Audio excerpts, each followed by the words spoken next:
అడుగుడి మీకు ఇయ్యబడును, వెదుకుడి మీకు దొరుకును, తట్టుడి మీకు తీయబడును. మత్తయి సువార్త 7:7. నీవు అడిగిందెల్లా ఇవ్వడానికి దేవుడు సిద్ధంగా ఉన్నాడు.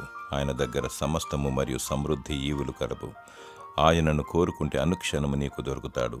ఏది కావాలన్న మన తండ్రి అనే దేవుణ్ణి అడగాలి. బుద్ధి, వివేచన, పరలోకపు జ్ఞానము దయచేయమని ప్రార్థించు.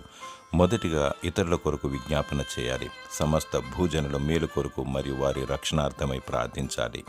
గొప్పవారి కొరకు, అనారోగ్యుల కొరకు ప్రార్థించాలి. శత్రువులను క్షమించమని వారి కొరకు ప్రార్థించాలి.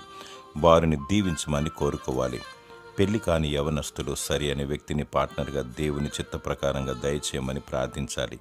పెళ్ళి అయిన వారు వారి సంసార దాంపత్య జీవితంలో ఓర్పు, సహనము మరియు విజయము దయచేయమని ప్రార్థించాలి. పరలోక రాజ్యం కోసం సిద్ధపాటు కలిగి అందులో ప్రవేశించుటకై ప్రార్థించాలి. దేవుడు నీ మనవిని ఆలకించి నిన్ను దీవించునుగాక. ఆమేన్.